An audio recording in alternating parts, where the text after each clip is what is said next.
They called him the Devil of Chicago, a man who could burn a city to the ground without checking his pulse. But every Friday at 3 p.m., Dante Sterling was just a father staring at a piece of cold marble that cost more than most people's houses. He thought his life ended 4 years ago, when they lowered that tiny casket into the earth. He was wrong. His nightmare was just beginning. Because the homeless girl shivering behind the oak tree isn't there to beg for money. She's there to tell him that the coffin is empty, and the war he's about to start will paint the streets red. The rain in Seattle didn't wash things clean, it just made the grime slicker. Dante Sterling stood motionless before the black granite headstone.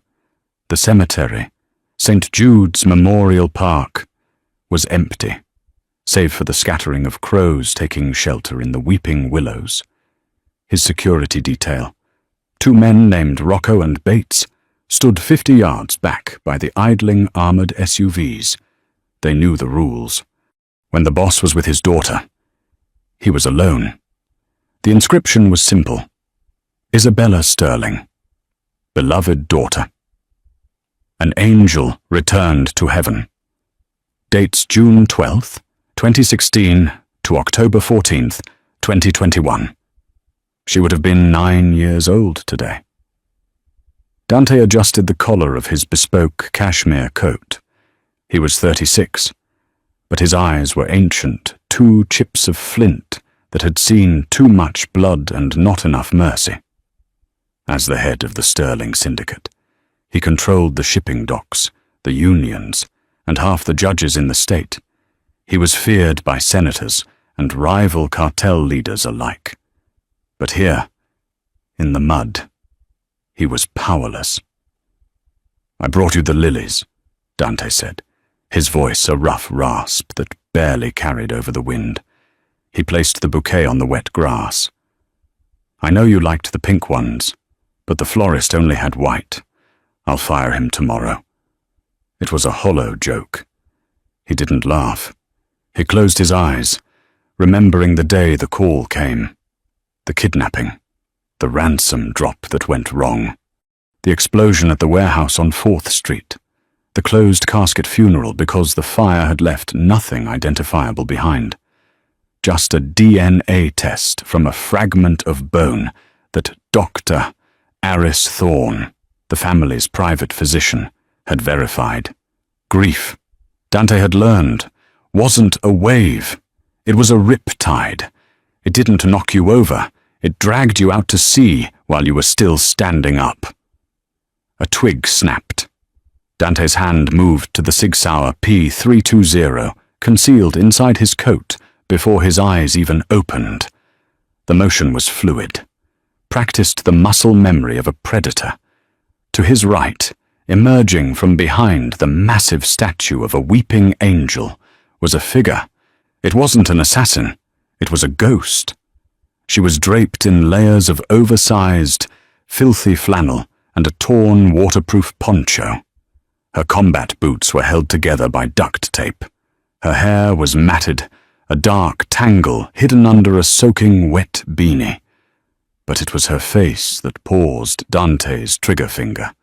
She was young, perhaps early 20s, but her skin was grey with malnutrition.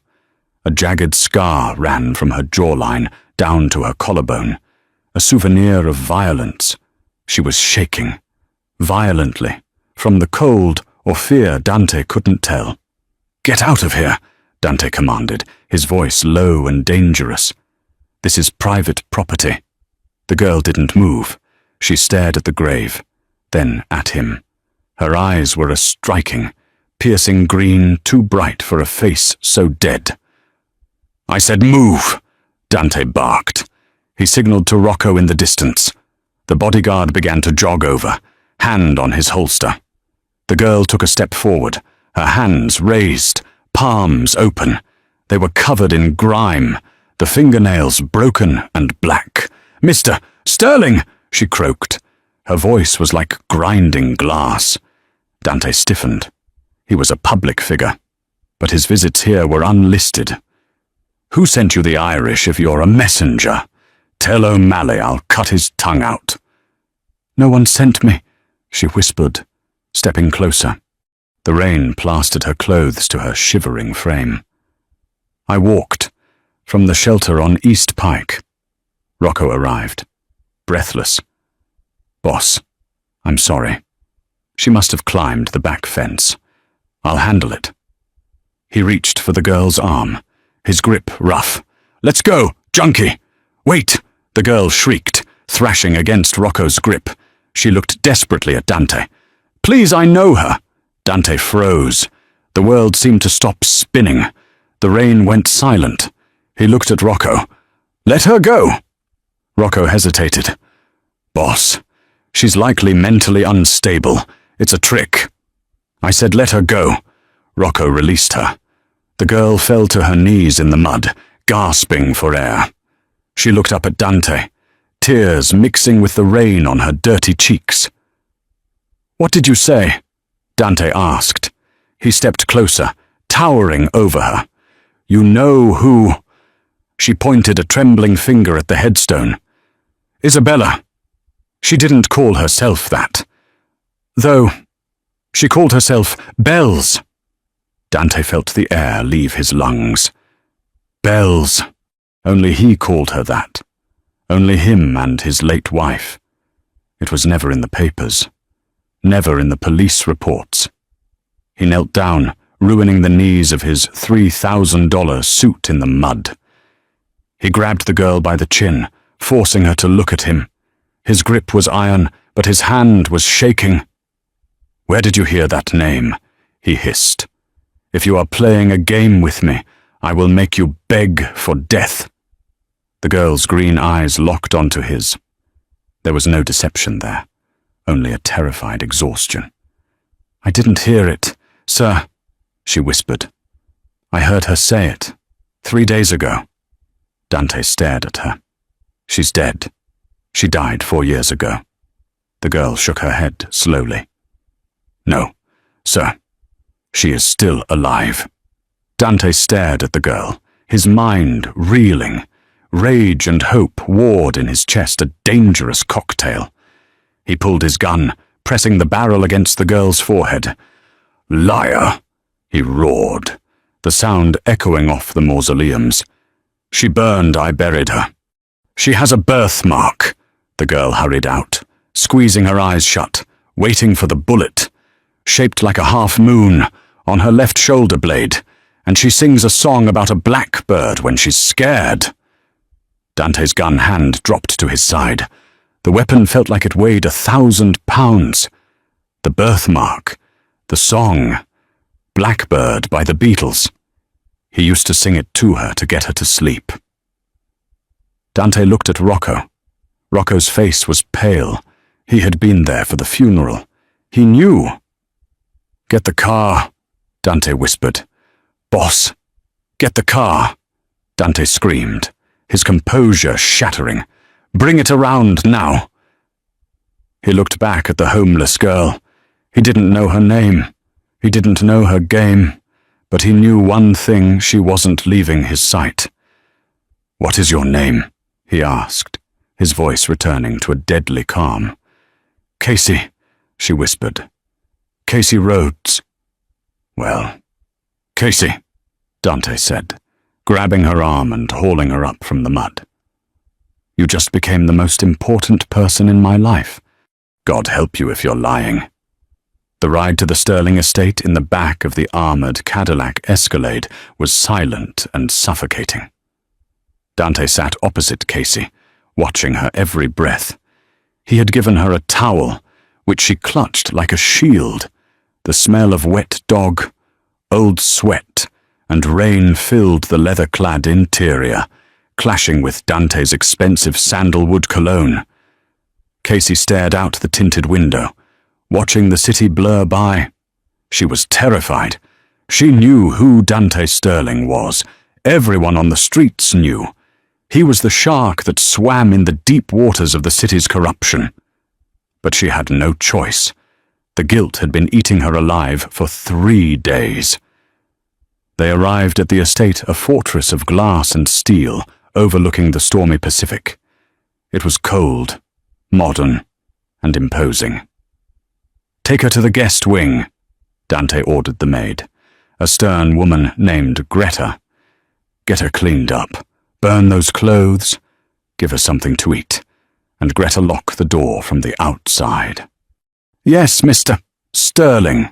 Dante marched into his study, pouring himself a glass of whiskey with a trembling hand. He downed it, the burn doing nothing to settle the chaos in his gut. He picked up his phone and dialed. "Get Dr. Thorne here, now, and bring me the file on the warehouse explosion from 2021, the unredacted one." An hour later, Casey was brought into the study. She looked different, scrubbed clean. Her skin was pale and translucent. She wore a pair of grey sweatpants and a cashmere sweater that swallowed her thin frame. Her wet hair had dried into soft, chestnut waves, but the scar on her neck was more visible now, an angry pink line. Dante sat behind his mahogany desk, a file open in front of him. He didn't offer her a seat. "Talk," he said. Casey swallowed hard. She wrapped her arms around herself. "I was taken 6 months ago. I was living under the I-5 bridge, and a van pulled up. They grabbed me." "Who?" "I don't know. They wore masks. They took me to a place on a farm. Maybe it smelled like manure and chemicals. They kept us in the basement, me and the others. Others, girls, mostly runaways. No one who would be missed." Casey's voice trembled. "They used us. For labor, cleaning, packing drugs. Sometimes worse." Dante's jaw tightened. He ran drugs. Yes, he ran guns, but he didn't touch women or children. That was the line that separated a gangster from a monster. "Where does my daughter fit into this?" "I was moved 3 days ago," Casey said, "to a transit house near the port. They put me in a room with a girl. She was younger than the rest of us, maybe 10 or 11. She was different. She wasn't broken like us. She was angry." Dante leaned forward. "Describe it her." "Dark hair, eyes like yours, grey. Cold. She told me her name was Bells. She said her daddy was coming for her. She said he was the king and he was going to burn them all." Dante closed his eyes. That sounded like Isabella. She had his temper. "Why didn't she escape?" "She tried," Casey said softly. "That's why she was in isolation with me. She bit one of the guards, took a chunk out of his hand." Dante felt a surge of dark pride. "Go on." "They were moving us again, loading us onto a container ship. In the chaos, I ran. I slipped through a drainage pipe. Bells. She couldn't fit. She got stuck. I tried to pull her, but the guards were coming with dogs." Casey started to cry. "She pushed me away. She gave me this." Casey reached into the pocket of the sweatpants and pulled out a small, dirty object. She placed it on the desk. It was a locket. Cheap silver, tarnished black. Dante picked it up with the reverence of a priest handling a holy relic. He pried it open with his thumbnail. Inside, there was no picture, just a tiny, folded scrap of paper. Dante unfolded it. It was a gum wrapper. On the foil side, scratched into the surface with something sharp, maybe a needle or a pin, was a drawing. It was crude, a stick-figure man with a crown on his head, and next to him, a smaller stick figure holding a flower. Dante's heart hammered against his ribs. He remembered drawing this with her, the king and the princess. It was their secret code. "She told me to find the man in the big house on the hill," Casey whispered. She said, "Tell the king his princess is in the dungeon." Dante dropped the paper. He stood up, knocking his heavy leather chair backward. The grief that had paralyzed him for 4 years evaporated, replaced by a cold, white-hot fury. "Rocco!" He bellowed. The door flew open. Rocco entered, hand on his gun. "Mobilize everyone," Dante said, his voice a low growl. "Call the capos. Call the street soldiers. I want every gun we have ready in 1 hour." "Boss, who are we hitting?" Dante looked at the gum wrapper. "Everyone. We are going to tear this city apart, brick by brick, until we find who has her." He looked at Casey. "You said a transit house near the port. Can you find it again?" Casey nodded slowly. "I think so. It had a sign. Blue Horizon Logistics." Dante's eyes narrowed. Blue Horizon. That wasn't a random warehouse. That was a shell company, and it was owned by Arthur Penhaligon, a man Dante had called Uncle his entire life, a man who sat in the front row at Isabella's funeral and cried. Dante walked over to the wall safe, spun the dial, and pulled out a heavy, chrome-plated Desert Eagle. He racked the slide. "Rocco," Dante said, "bring the car around and get the bone saw." "The bone saw." "Boss." "Yes," Dante said, looking at Casey, but seeing only the betrayal of a man he loved. "I have a feeling Arthur is going to be very stubborn." He turned to Casey. "You're coming with us." "Me, no, I can't go back there." Casey panicked. Dante walked over to her. For the first time, his face softened. He reached out and touched the scar on her cheek. "You saved her life. Casey, now let me save yours. You stay by my side, and no one will ever touch you again. I swear it on her grave." Casey looked into the eyes of the devil of Chicago and saw something she hadn't seen in years. "Safety. Okay," she whispered. "Good." Dante turned to the door, his coat flaring behind him like a cape. "Let's go hunt." The port of Seattle was a labyrinth of shipping containers, stacked like jagged teeth against the stormy sky. Rain lashed against the windshield of the lead SUV as Dante's convoy 4 blacked-out Escalades tore through the chain-link fence of Blue Horizon Logistics. Dante didn't wait for the vehicle to stop completely. He kicked the door open, the Desert Eagle in his hand already rising. "Spread out!" Rocco shouted into his radio, his voice cracking with adrenaline. "Perimeter check. No one leaves if it breathes and isn't one of us. Drop it." Casey scrambled out of the back seat, stumbling on the wet asphalt. The noise was deafening, the roar of the engines, the thunder, and the sudden, sharp crack, crack, crack of incoming fire. "Stay down," Dante roared, grabbing Casey by the back of her oversized sweater and shoving her behind the engine block of the SUV. Bullets sparked off the hood, sending shards of metal flying. "They know we're here," Rocco yelled, returning fire with an assault rifle. "Boss, it's an ambush." They were waiting. Dante's eyes narrowed. "Good, that means she's close." He didn't crouch. He didn't hide. Dante Sterling moved with the terrifying grace of a man who had long ago accepted his own death. He walked around the side of the car, raised his heavy pistol, and fired 3 times. 2 guards on the loading dock dropped, their chests exploding in red mist. "Casey!" Dante barked. "Which door?" Casey peeked out, her hands over her ears. She pointed a trembling finger toward a rusted metal door near the eastern bay. "That one. The one with the red light. That leads to the basement. Rocco!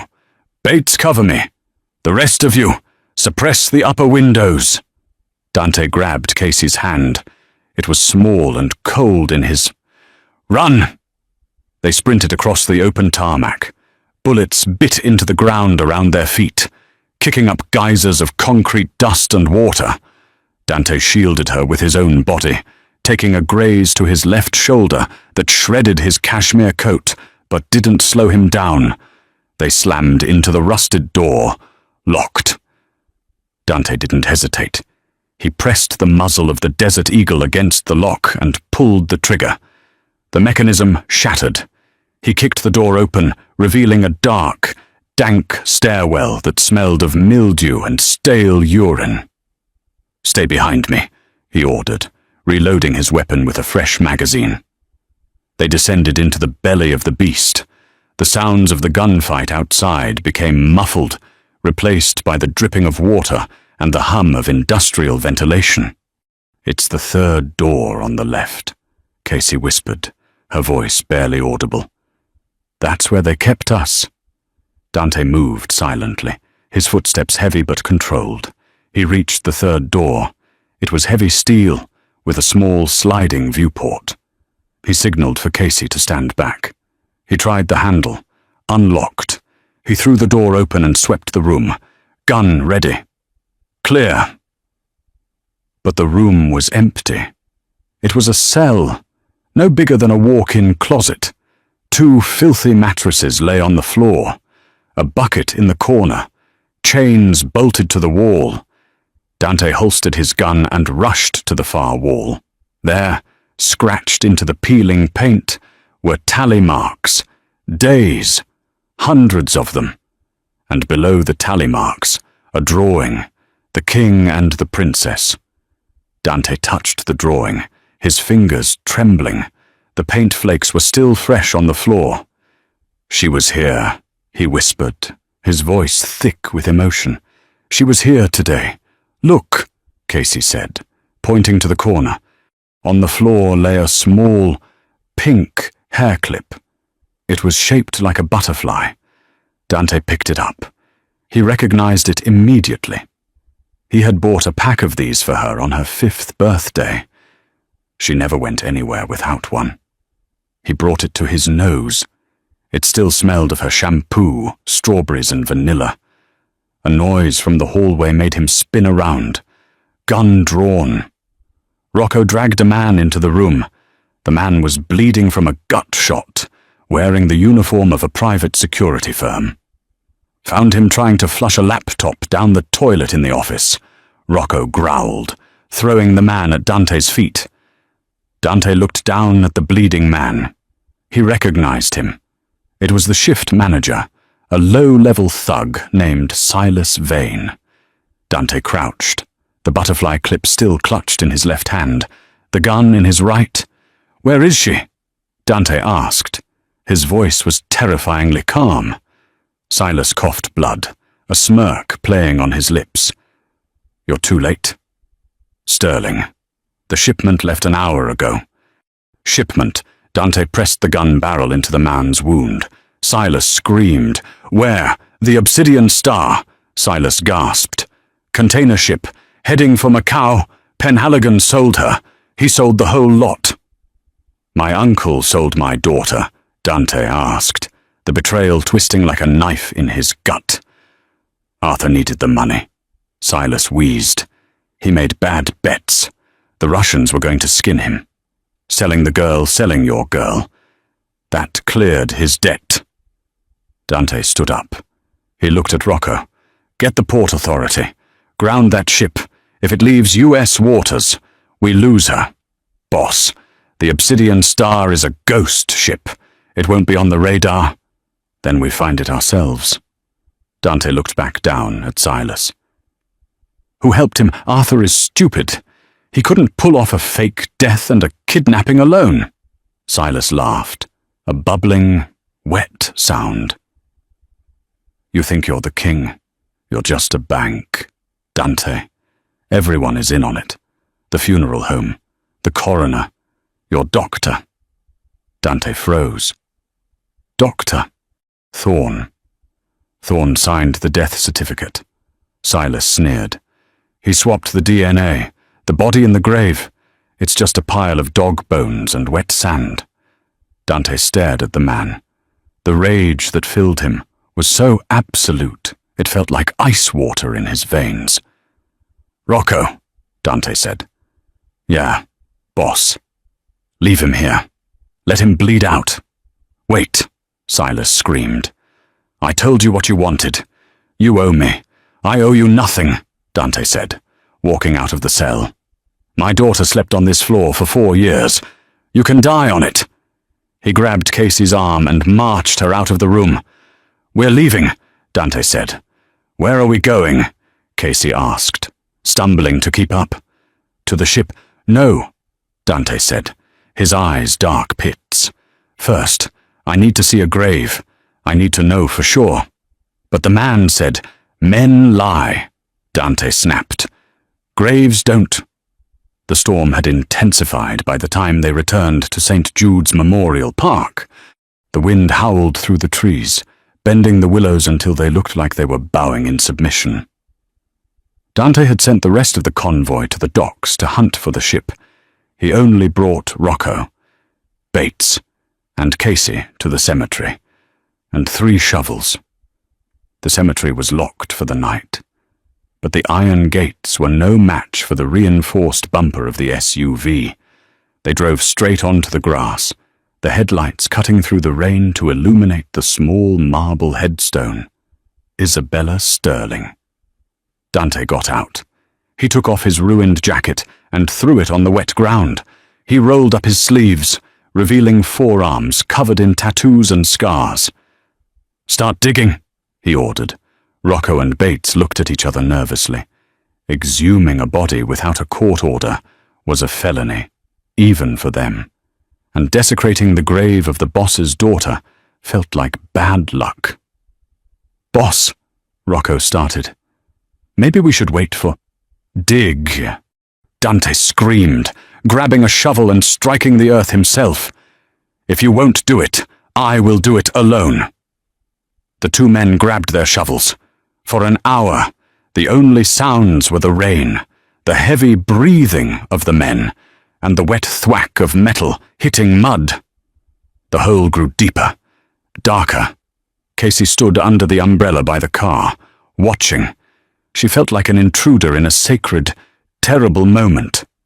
Finally, Dante's shovel hit something hard. Thud. Wood. Clear it off, Dante panted, sweat mixing with the rain on his face. He jumped into the grave, standing on top of the casket.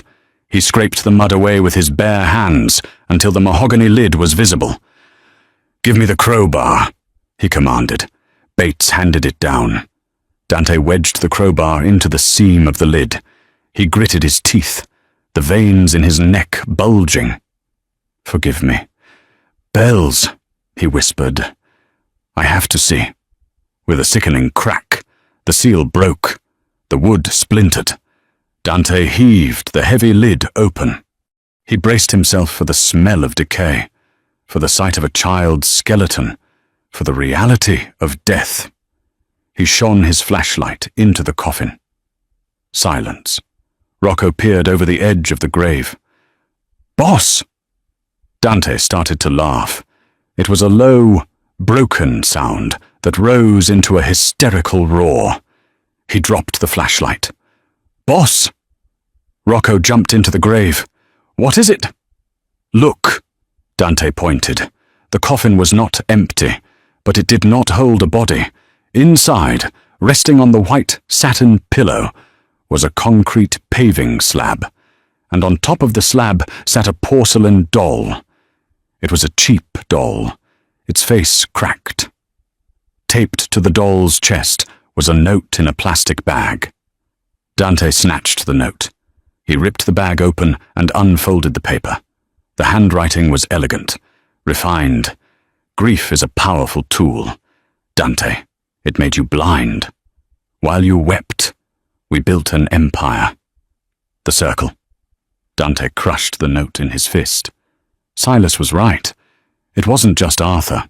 Arthur was too weak to write a note like that. This was organized. The circle. A rumor he had heard years ago, a cabal of the city's elite who wanted to control the underworld without getting their hands dirty.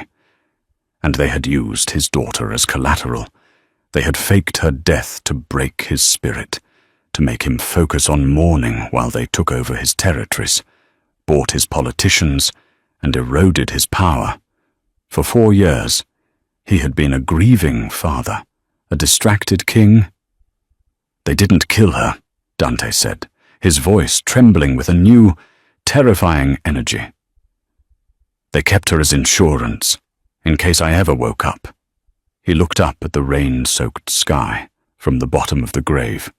"Well," he growled, "I'm awake now." He climbed out of the grave, mud caking his expensive trousers. He looked at Casey. "You were right," he said. "Everything I believed was a lie." He turned to Rocco. "Call doctor. Thorne, tell him I'm having chest pains. Tell him to come to the estate immediately. You going to kill him, boss?" "No," Dante said, walking back to the SUV. "Death is too easy. Thorne is going to tell me every single name in this circle. He is going to sing like a bird." He opened the car door. "And then I'm going to burn this entire city to the ground to find my daughter." As they drove away, leaving the open grave gaping like a wound in the earth. Dante's phone buzzed. Unknown number. Dante answered. He didn't speak. "Hello, Dante," a voice said. It was smooth, cultured, familiar. It was the voice of Senator William Halloway, a man Dante had donated millions to, a man who had held Dante's hand at the funeral. "I assume you visited the cemetery," the senator said. "I told Arthur it was a mistake to leave the girl alive, but he has a soft spot." "Halloway," Dante said, his voice ice. "Listen carefully. Dante, the Obsidian Star is already in international waters. You can't touch it if you want to see Isabella again. You will stand down.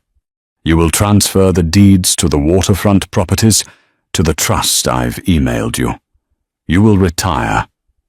And if I don't, then the next box we bury will actually have her inside it." The line went dead. Dante stared at the phone. He slowly crushed it in his hand until the screen shattered, glass slicing into his palm. "Who was it?" Casey asked softly. "The man who just signed his own death warrant," Dante said. He looked at Rocco. "Change of plans. We aren't going home. We're going to the senator's fundraiser gala." "Boss, that's at the City Museum. It's black tie. High security. The mayor will be there." Dante looked at his mud-soaked clothes. He looked at the blood on his hands. "Perfect," Dante said. "I want them to see me coming. I want them to smell the grave on me." The Seattle Art Museum was a beacon of glass and light in the downtown darkness, its windows glowing golden against the torrential rain. Inside, the annual Save the Sound charity gala was in full swing. It was the kind of event where a single ticket cost $10,000, and the champagne flowed like water. Senator William Halloway stood at the center of the great hall, a flute of Dom Perignon in hand, laughing at a joke made by the chief of police. Beside him stood Arthur Penhaligon, Dante's uncle, looking pale and sweating despite the air conditioning. "Relax, Arthur," Halloway murmured, barely moving his lips. "The Obsidian Star is past the chaotic zone. By morning, the girl will be in Macau, and our leverage over Sterling will be absolute." "He's quiet," Arthur whispered, wiping his forehead with a silk handkerchief. "Dante is never quiet. It's unnatural. He's mourning." Halloway scoffed. "We broke him 4 years ago. Tonight is just the boom." The massive double oak doors of the museum's main entrance didn't just open. They were kicked in with such force that one hinge snapped, leaving the door hanging crookedly. The string quartet stopped playing abruptly. The chatter died. 300 of the city's wealthiest people turned in unison. standing in the doorway, was a nightmare. Dante Sterling was drenched. His $3,000 suit was shredded, covered in thick, brown grave mud. His white shirt was stained with the blood of the men he'd killed at the warehouse. His hair was plastered to his skull, and his eyes were voids of pure violence. Behind him stood Rocco and Bates, holding assault rifles across their chests, and between them, looking small and terrified in her oversized clothes, was Casey. "My God!" the police chief gasped. "Security." "No!" Dante's voice rang out. It wasn't a shout, but it carried to the back of the room like a thunderclap. "Anyone touches a weapon, and this room becomes a morgue." He began to walk. The crowd parted like the Red Sea. Women in ball gowns gasped and shrank back, terrified of the filth and fury radiating from him. Dante didn't look at them. He walked in a straight line toward the head table, toward the senator, toward his uncle. Mud dripped from his boots onto the pristine marble floor, leaving a trail of darkness in the hall of light. Holloway's smile faltered, but he held his ground. "Mr. Sterling, this is a private event. You are clearly unwell." Dante stopped 3 feet from the senator. The smell of wet earth and copper blood overpowered the scent of expensive perfume and roasted duck. "You have something of mine." "William," Dante said softly, "I don't know what you mean." Holloway lied smoothly. He looked at the police chief. "Chief, arrest this man." The chief reached for his sidearm. Rocco raised his rifle. "Don't," Dante warned without looking back. He reached into his ruined jacket pocket. Every security guard in the room tensed, fingers on triggers. Dante pulled out the porcelain doll he had found in the coffin.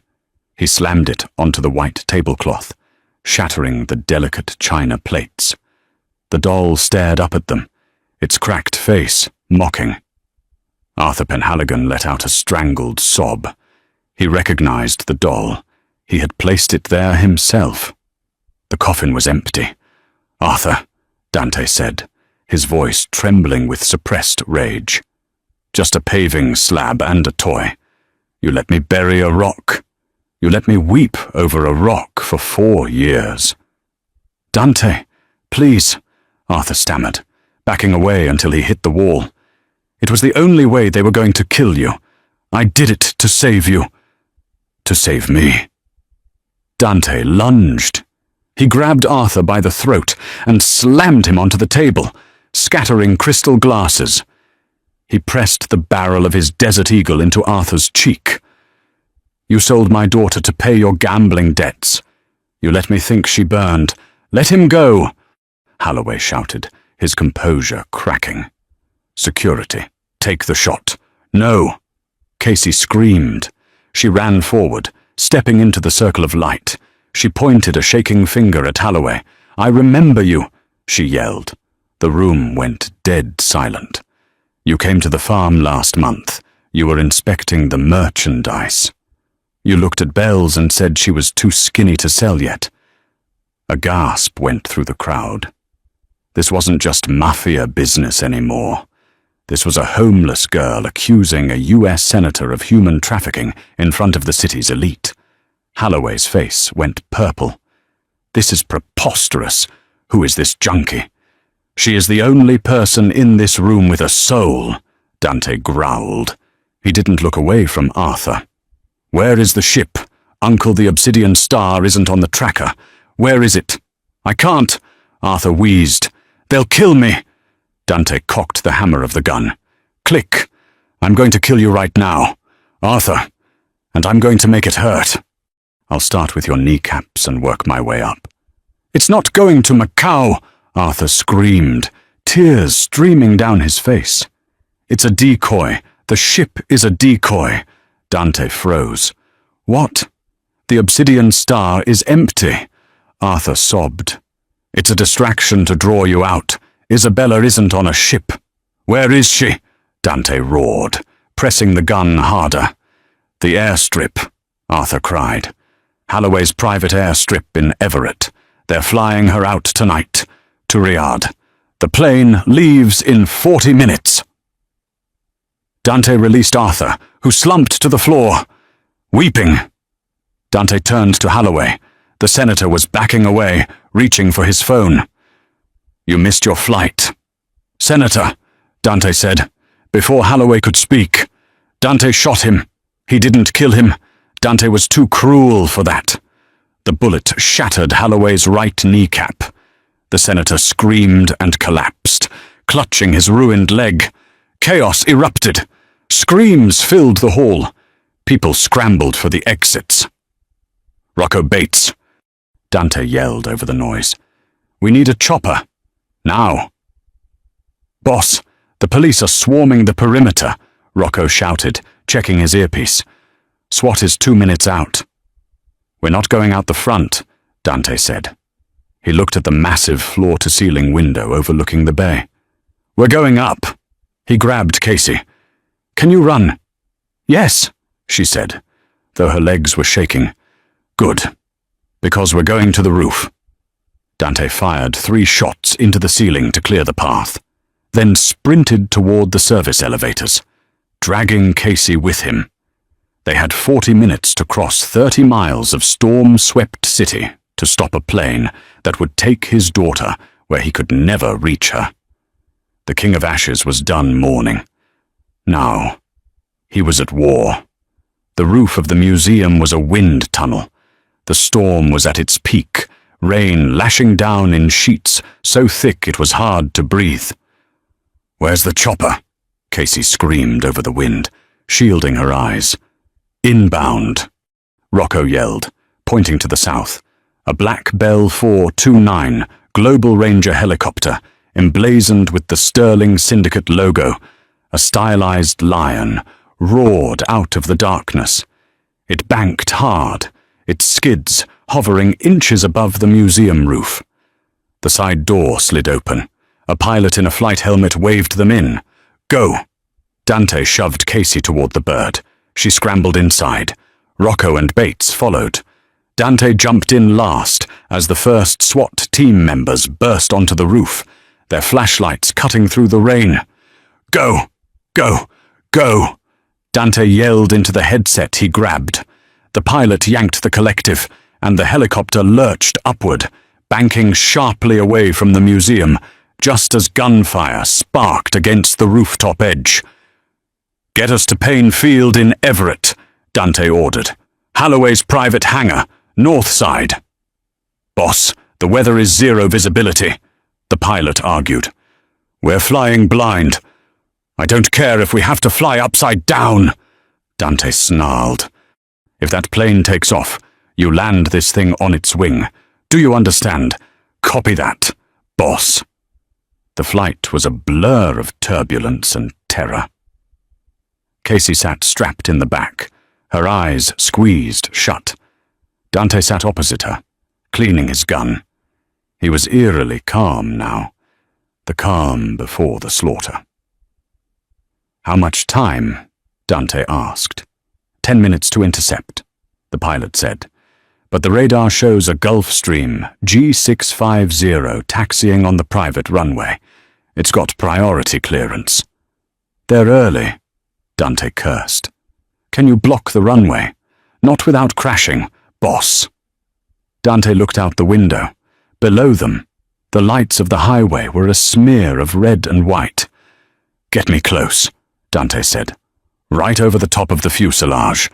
You're crazy, Rocco said, checking his own weapon.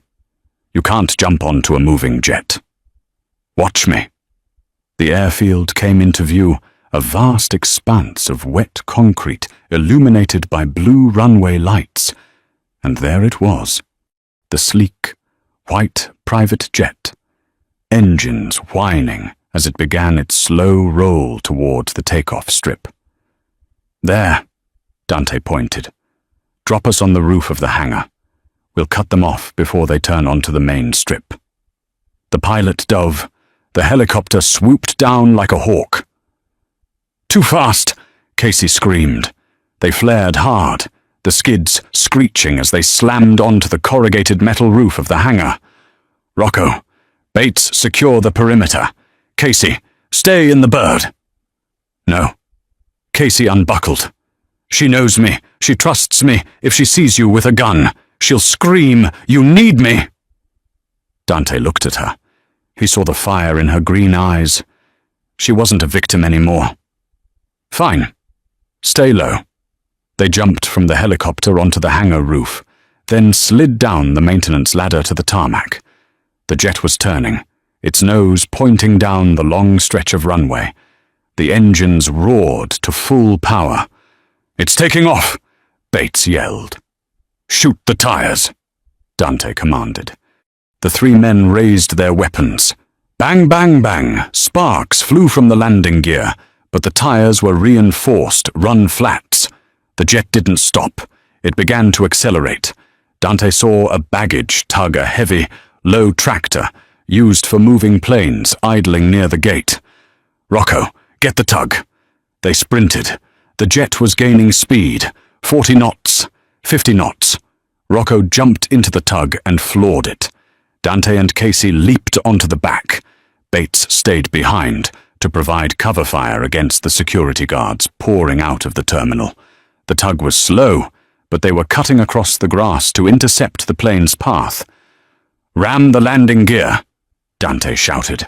Rocco swerved the heavy tractor directly into the path of the speeding jet. The pilot of the Gulf Stream saw them. He tried to swerve, but at that speed, the nose gear clipped the heavy steel of the tug. Crunch! The front wheel of the jet sheared off.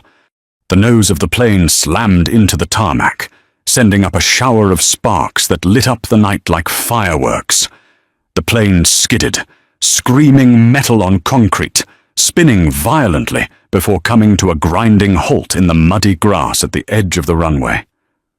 Silence fell for a heartbeat. Then, the emergency slides on the jet deployed. "Move!" Dante was already running. He reached the plane just as the door opened. A bodyguard stumbled out, coughing from the smoke. Dante pistol-whipped him without breaking stride. He climbed the slide, fighting gravity, and pulled himself into the cabin. It was chaos inside. Oxygen masks dangled. Luxury leather seats were ripped from their bolts. "Isabella!" Dante screamed. "Daddy!" The voice was small, terrified. Dante froze. He looked toward the back of the cabin. Huddled under a seat, clutching a dirty blanket, was a girl. She was thin. Too thin. Her dark hair was matted. But the eyes, those grey eyes, were his. "Bells," Dante choked out, dropping his gun. "Stay back," a voice hissed. A man popped up from behind a bulkhead. It was Dr. Aris Thorne. He was holding Isabella by the hair, a scalpel pressed to her jugular vein. "I'll do it!" Thorne shrieked. He was bleeding from a cut on his head. "I swear to God. Dante, I'll open her up, right here." Dante held up his hands. "Aris, look at me. Put the knife down." "You'll kill me," Thorne cried. "I know you. You're a monster. If you hurt her, killing you will be the least of your worries," Dante said, his voice dropping to a demonic register. "I will keep you alive for weeks. I will peel you like a fruit." Isabella whimpered. "Daddy, the bad doctor hurt me." That sound broke Dante. "Aris," Dante said, taking a slow step forward. "Let her go, and I'll let you walk away. I swear on my mother's soul." Thorne hesitated. He looked at the exit. "You promise? Just give me my daughter." Thorne slowly lowered the scalpel. He pushed Isabella toward Dante. Isabella ran. She collided with Dante's legs, burying her face in his ruined coat. Dante wrapped his arms around her, shielding her completely, burying his face in her hair. He sobbed, a guttural, animal sound of relief. Thorne saw his chance. He lunged for the emergency exit. He didn't make it. Casey appeared in the doorway of the cockpit. She held the flare gun from the pilot's emergency kit. "You hurt my friend," Casey said, her voice steady. She pulled the trigger. The flare hit Thorne squarely in the chest. It didn't explode, but the magnesium charge ignited instantly, burning at 2,000 degrees. Thorne screamed a sound that wasn't human as he fell backward out of the open door, a burning comet plummeting into the wet grass below. Dante didn't look. He just held his daughter. "I've got you," he whispered into her hair. "I've got you. Bells. The king has you. No one will ever touch you again." Rocco climbed into the cabin, breathless. He saw Thorne burning on the tarmac. He saw Dante holding the girl. He saw Casey standing with the smoking flare gun. "Boss," Rocco panted. "The police are here. The feds are here. Everyone is here." Dante stood up, lifting Isabella into his arms. She was so light, too light. "Let them come," Dante said. He walked toward the exit, stepping over the debris. He looked at Casey. "Come on. Casey, we're going home." He walked out onto the wing of the broken plane. Dozens of police cruisers surrounded them, lights flashing red and blue. A megaphone crackled. "Drop the weapon. Put your hands up." Dante had no weapon, only his daughter. He walked down the slide, Isabella clinging to his neck like a koala. He walked past the burning body of the doctor. He walked straight toward the line of police cars. He stopped in front of the lead cruiser. The police chief, the same one from the gala, stepped out, gun drawn. "Dante," the chief warned. "You're under arrest." Dante looked at him. Then he looked at the TV news helicopter hovering above. Broadcasting live. "Arrest me," Dante shouted, his voice booming for the cameras. "I just rescued a kidnapped child, a child stolen by Senator Holloway, a child you stopped looking for." He turned Isabella so the cameras could see her face, the scar on her cheek, the fear. "This is Isabella Sterling," Dante roared. "The girl you said was dead. Who is the criminal here? Chief, the father who dug up a grave, or the city that buried an empty box?" The chief lowered his gun. He knew the optics. He knew the game was over. If he arrested Dante now, the city would burn. "Get him a medic," the chief muttered to his deputy, "and get the senator into custody before Sterling decides to finish the job." Dante looked at Casey, who was standing beside Rocco. He reached out a hand. She took it. "We're a family now," Dante whispered to her, and for the first time in 4 years, the rain stopped. 3 weeks after the incident at Payne Field, the rain in Seattle finally stopped. The Sterling affair had dominated the news cycle. The image of Dante Sterling carrying his dead daughter from the wreckage of a private jet, trailed by a homeless girl wielding a flare gun, had become a national icon. But inside Seattle Grace Hospital, the noise of the world faded away. Dante hadn't slept in a bed for 21 days. He sat in the plastic chair of the waiting room, his eyes fixed on the door to room 402. Beside him, curled up on a bench in a clean hoodie, slept Casey. She looked younger now, the grime of the streets washed away, though the scar on her neck remained a permanent line dividing her past from her present. "Doctor." Shepard opened the door. "She's awake. Dante. She's asking for you." Dante's heart hammered against his ribs. He gently woke Casey. "She's awake." They entered the room together. Isabella looked tiny in the hospital bed, surrounded by beeping monitors, her skin translucent. But when she saw Dante, her eyes grey and sharp like his lit up. "Daddy," she croaked, her voice rusty. Dante fell to his knees beside the bed, burying his face in her small hand. He wept, the kind of silent, racking sobs that only come after holding your breath for 4 years. I'm here, baby. I'm never leaving again. Isabella squeezed his hand, then looked past him. Casey. Casey stepped forward, trying to make herself small. Hi. Bells. You used the fire gun, Isabella whispered, a weak smile forming. You beat the dragons. We beat them together, Casey said, tears spilling over. Daddy, Isabella said, her voice firm despite her frailty. Casey has to come home. The bad men burned her bridge. She can't sleep outside. Dante looked at Casey. He didn't see a witness or a stray anymore. He saw the woman who had walked into hell because a child asked her to. She's coming home. Bells, Dante vowed. She's never sleeping in the cold again. The legal fallout was swift. Senator Holloway, recovering from a shattered kneecap, was indicted on charges of human trafficking and racketeering after Dante's team leaked his private ledgers to the FBI. He was ruined, destined to be prey in federal prison. But there was one loose end. 2 months later, inside the newly renovated study of the Sterling estate. Dante poured 2 glasses of scotch. Rocco dragged Arthur Penhaligon into the room. Dante's uncle looked like a skeleton, trembling as he fell to his knees. Dante, please, Arthur sobbed. I'm family, blood. You sold my daughter to pay a gambling debt, Dante said calmly, handing Arthur the glass. You watched me visit an empty grave every Friday for 4 years. You patted my back while I cried. I was afraid, Arthur stammered. Are you going to kill me?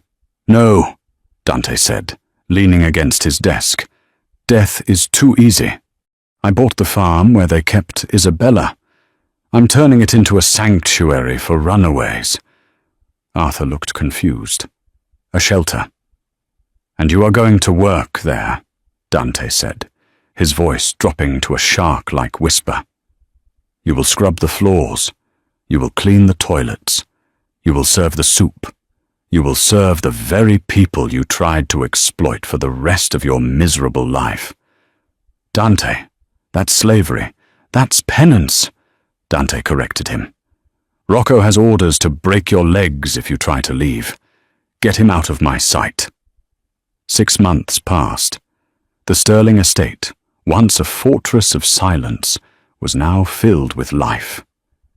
There was music, tutors, and a golden retriever puppy named Justice that Isabella had adopted. Dante stood on the balcony, watching the sunset over the Pacific. The sliding door opened, and Casey stepped out. She had transformed. Her cheeks were full, her hair thick and shiny. She was studying for her GED, planning to enter nursing school. She's asleep, Casey said softly, joining him at the railing. No nightmares tonight. You save her every day, Dante said, turning to face her. She saves me, too. Casey replied, I was a ghost. Dante. Now, I'm real. Dante reached out, his thumb tracing the scar on her jaw. The magnetic pull between them, simmering for months, was undeniable.